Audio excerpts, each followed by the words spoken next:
Hey, how's it going, YouTube? How y'all doing today? My grain wagon is supposed to be here in about an hour, or the man just called me, said he's gonna be here in about 45 minutes. I'm drinking a Zoa. I bought a whole bunch of these on sale at Costco a while back, and I still got them.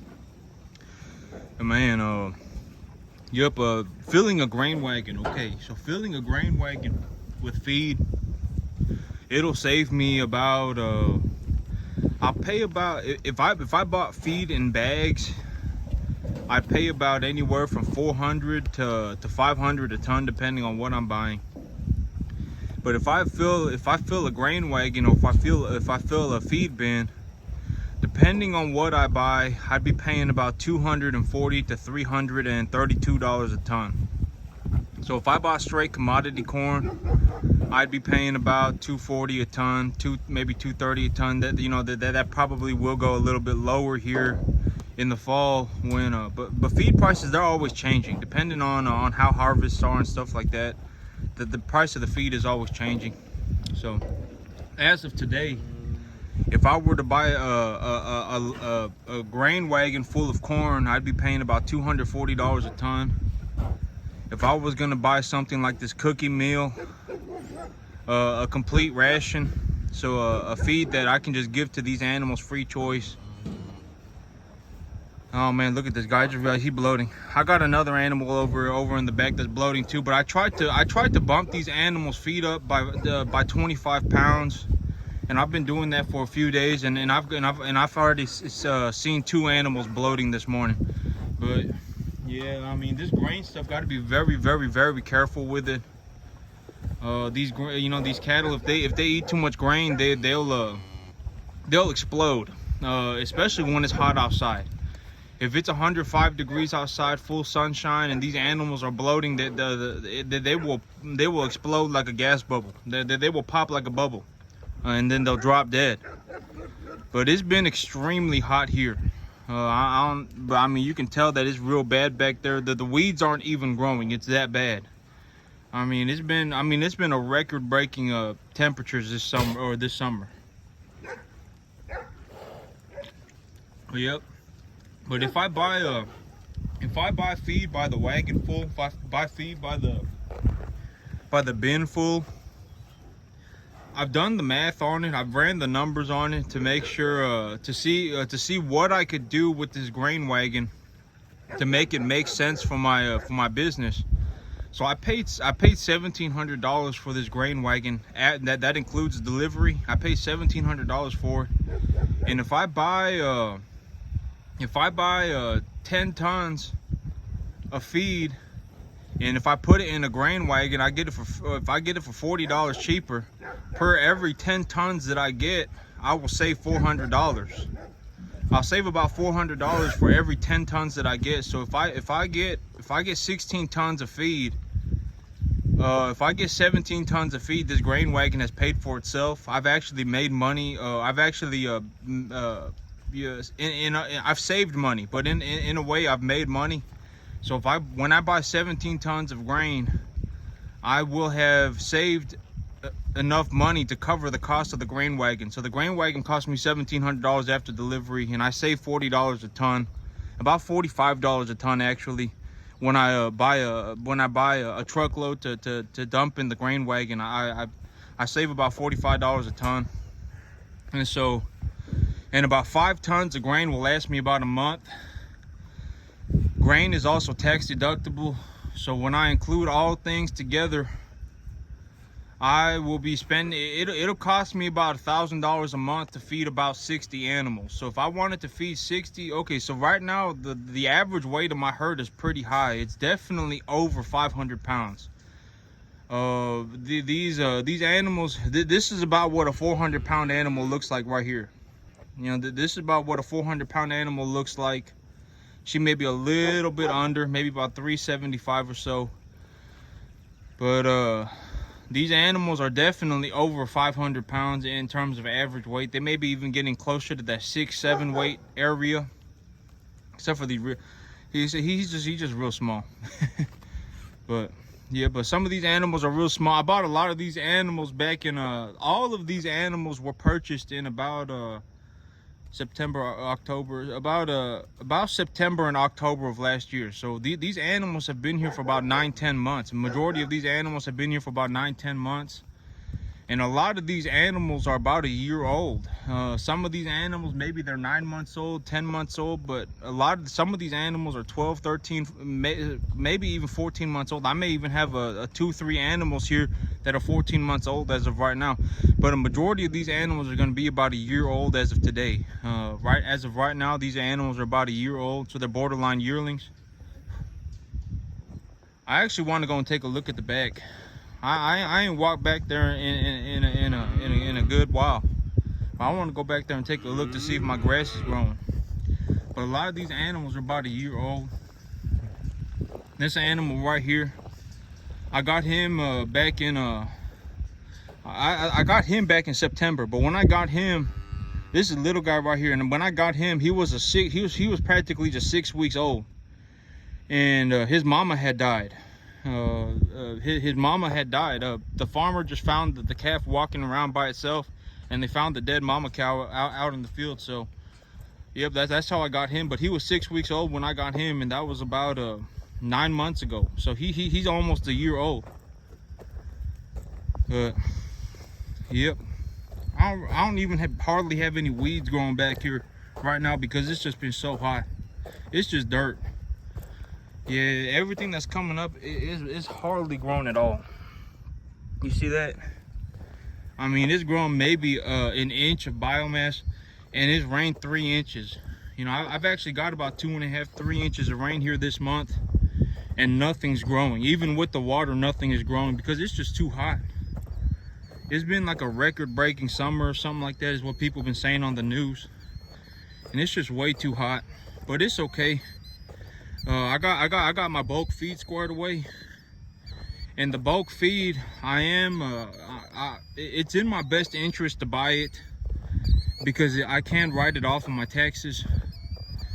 Bulk feed is something that I can write off on my taxes, and so yep, it's in my best interest to buy it because my big plan right now is when I sell these animals. Okay, so when I sell these animals, right, I'm gonna have to invest about $35,000-$40,000 this year if I want to write off a majority of my taxes, or I'm going to have to pay about 20% of all the money that I make to the government as income tax.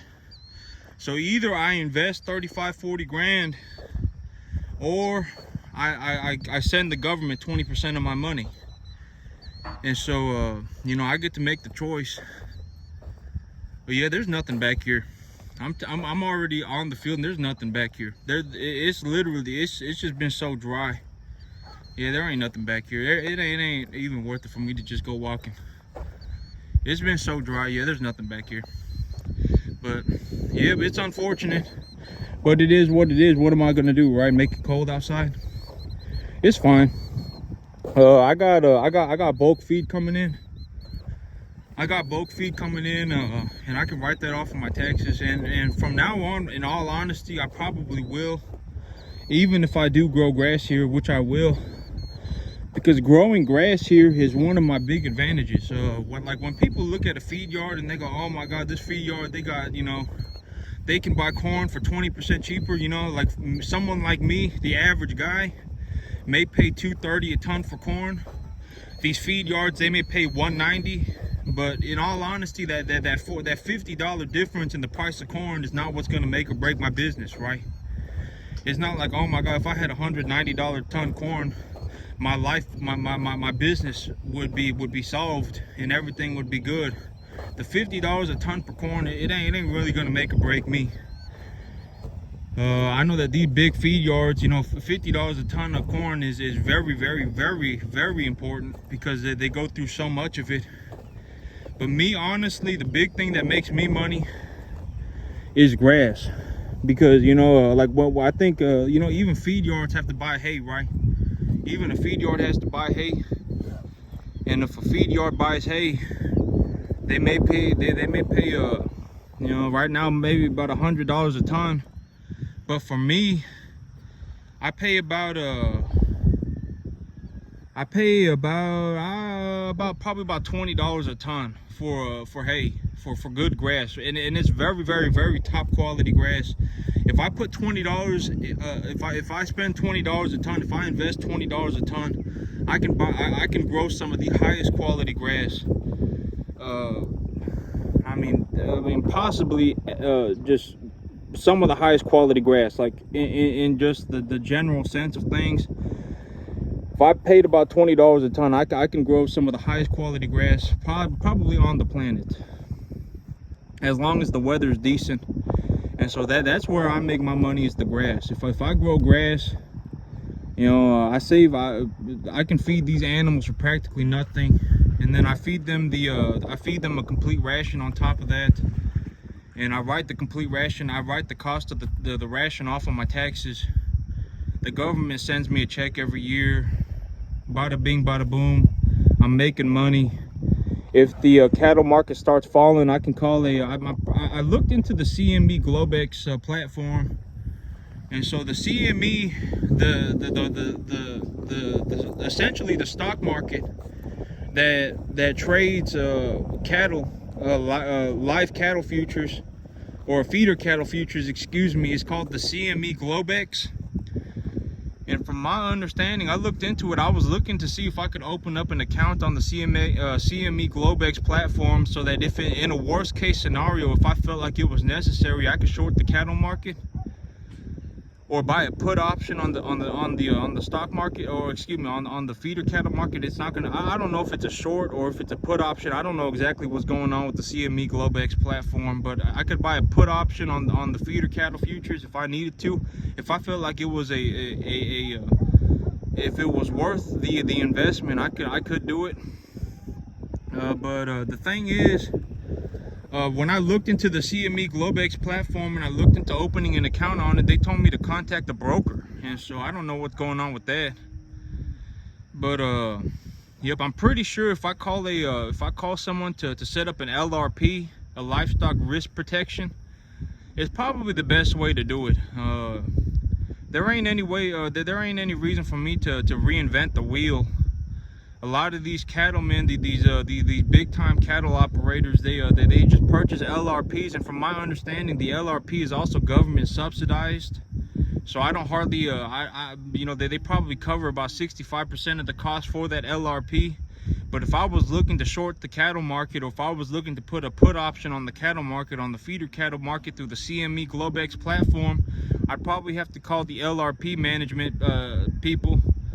The LRP people, and they'd be the broker who could set me up to put a put option on the cattle market, or short it. Or I don't think it's a short, because I don't think it's a short. I think it's a put option. I would anticipate that. I would hope that it's not a short. If it's a short and the cattle market skyrockets, I mean, I could lose money like nobody's business. But if it's a put option, the only thing I can lose in terms of money is the cost of the put option, right? And so I would hope that these people aren't shorting the cattle market, because I wouldn't short the cattle market with a 10-foot pole, because at the end of the day, if people buy beef, cattle are going to be worth something. And so the chance of cattle plummeting in value real hard is practically zero. I mean, there are more important things to worry about in life than people not eating beef. And so yeah, I would hope that it's a put option. But yep, I could probably just call the LRP people, and if I really thought it was like, if I thought that the U.S. economy was gonna turn over real bad, and you know, when I look at everything going on right now with the whole inflation thing and everything, in terms of just the broader economy, the whole inflation thing going on right now, the only real thing that's going to solve the problem on a large scale is going to be that asset prices on a large scale need to drop to a point where it actually, where the asset prices going down will lower the yield, what is it, the bond yields. The only thing that's really going to solve the problem on a large scale in terms of inflation right now is to drop asset prices to a degree that the yield on the bonds begin to fall. But if that happens, I mean, I mean, the asset prices could fall into oblivion, and yield prices could, yields could actually go negative, and bonds could literally just go skyrocketing. So, I mean, but the U.S. economy right now is in a very, very, very difficult situation. We got, the cost of living is too high. The inflation is extremely high. Interest rates are high. I mean, it's a bad situation. The economy is not doing very good. But I mean, that's my personal take on things. And if I were going to look to solve the problem on a large scale, yeah, but it ain't that easy, right? Because I mean, if asset prices fall so hard that the yield on bonds start to fall, that the asset prices lead the yields lower, I mean, it could be game over for the U.S. economy, and bonds could end up going into negative yield territory. And if bonds go into negative yield territory, the chances of yields going back positive are, it's a horrible situation. I mean, once yields go negative, they probably not going positive ever again. And real yields have been negative for a long time already too. So, but that's it for me today, YouTube. Y'all have a good one.